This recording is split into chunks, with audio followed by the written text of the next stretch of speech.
ಈ ಒಂದು ಅಸ್ತಮಾ ಸಮಸ್ಯೆಗೆ ಹೋಮಿಯೋ ಕೇರ್ ನಲ್ಲಿ ಯಾವ ರೀತಿ ಟ್ರೀಟ್ಮೆಂಟ್ ಸಿಗಲಿದೆ ನೋಡಿ, ನಾವು ಅಸ್ತಮಾ ಅಂತ ಹೇಳಿದ್ರೆ ಈಗ ಅಕ್ಯೂಟ್ ಕಂಡೀಷನ್ ಅವರು ಬರ್ತಾರೆ. ಅಕ್ಯೂಟ್ ಅಂತ ಹೇಳಿದ್ರೆ ಒಂದು ವಾರದಿಂದ ಅವ್ರು 3-4 ಡೇಸಿಂದ ಅವ್ರಿಗೆ ಸಡನ್ ವೀಕ್ನೆಸ್ ಬರ್ತಾ ಇದೆ, ಸಡನ್ ಅವರಿಗೆ ಕಫ ಬರ್ತಾ ಇದೆ ಅನ್ನುವಾಗ ಅವರಿಗೆ ಅಕ್ಯೂಟ್ ಟ್ರೀಟ್ಮೆಂಟ್ ಕೊಡ್ತೇವೆ, ಸಿಂಪ್ಟಮ್ಯಾಟಿಕ್ ಟ್ರೀಟ್ಮೆಂಟ್ ಹೇಳ್ತಾರೆ.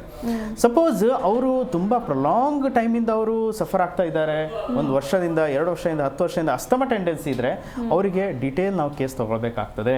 ಅದಕ್ಕೆ ಹೇಳ್ತಾರೆ ಕಾನ್ಸ್ಟಿಟ್ಯೂಷನಲ್ ಮೆಡಿಸಿನ್ ಅಂತ ಹೇಳ್ತೇವೆ. ನೋಡಿ, ಒಬ್ಬ ಮನುಷ್ಯನ ಒಂದು ಪ್ರಕೃತಿ ರೂಪದ ಪ್ರಕಾರ ನಾವು ಟ್ರೀಟ್ಮೆಂಟ್ ಮಾಡ್ತೇವೆ. ಯಾಕಂತ ಹೇಳಿದರೆ ಎಲ್ರಿಗೂ ಒಂದೇ ಥರ ಮೆಡಿಸಿನ್ ಕೊಟ್ಟರೆ ಆ ಮೆಡಿಸಿನು ಅಷ್ಟು ಹೆಲ್ಪ್ ಆಗಲಿಕ್ಕಿಲ್ಲ.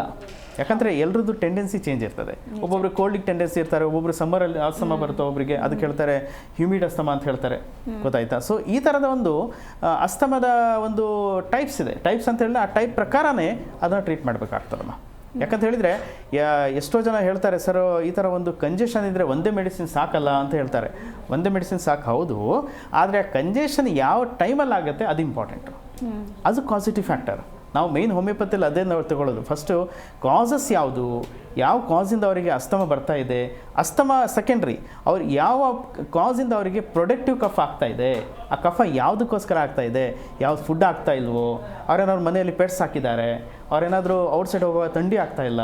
ಸೊ ಈ ಥರದ ಒಂದು ಚೇಂಜಸ್ ಇದ್ದರೆ, ಈ ಥರದ ಒಂದು ಪಾಸಿಟಿವ್ ಫ್ಯಾಕ್ಟರ್ಸ್ ಇದ್ದರೆ ಅವ್ರಿಗೆ ಒಬ್ವಿಯಸ್ಲಿ ನಾವು ಅದೇ ಪ್ರಕಾರ ಟ್ರೀಟ್ಮೆಂಟ್ ಮಾಡೋಕ್ಕಾಗ್ತದೆ. ಯಾಕಂದರೆ ಹೋಮಿಯೋಪತಿಯಲ್ಲಿ ಎಲ್ಲ ವಿಧಗಳಿಗೆ ಟ್ರೀಟ್ಮೆಂಟ್ ಇದೆ. ಯಾಕಂದರೆ ಹೇಳಿದರೆ ಈವನ್ನು ಈಗ ಧೂಳಿಗೂ, ಪೋಲನ್ ಗ್ರೈನ್ಸಿಗೆ, ಒಬ್ಬೊಬ್ಬರು ಫ್ಲವರ್ಸಿಗೆ, ಒಬ್ಬೊಬ್ಬರು ಫುಡ್ ಐಟಮ್ಸಿಗೆ, ಇದೆಲ್ಲದಕ್ಕೂ ಸೆನ್ಸಿಟಿವ್ ಇರ್ತಾರೆ. ಆ ಯಾವ ಸೆನ್ಸಿಟಿವಿಟಿ ಸೂಕ್ಷ್ಮತೆ ಅಂತ ನೋಡಬೇಕಾಗ್ತದೆ. ಆ ಸೂಕ್ಷ್ಮತೆ ಪ್ರಕಾರನೇ ಟ್ರೀಟ್ ಮಾಡೋದು, ಅದಕ್ಕೆ ಹೇಳ್ತಾರೆ ಕಾನ್ಸ್ಟಿಟ್ಯೂಷನಲ್ ಥೆರಪಿ ಇನ್ ಹೋಮಿಯೋಪತಿ. ಜಿ ಕನ್ನಡ ನ್ಯೂಸ್ ಈಗ ನಿಮ್ಮ ಮನೆಯಲ್ಲೇ ನೋಡಿ, ಎಲ್ಲ ಕೇಬಲ್ಗಳಲ್ಲಿ ಈಗ ಲಭ್ಯ.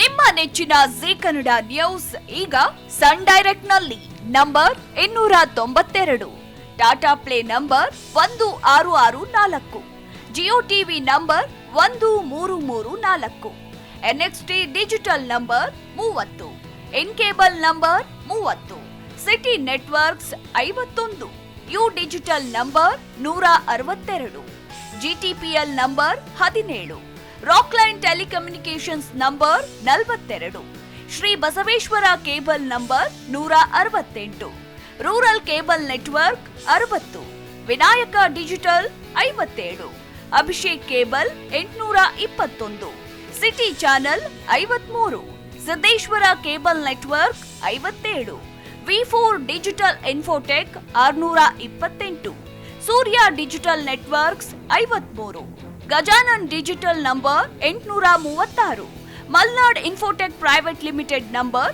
56, Metrocast number 830, victory digital number 167ರಲ್ಲಿ ನೋಡಿ ಆನಂದಿಸಿ.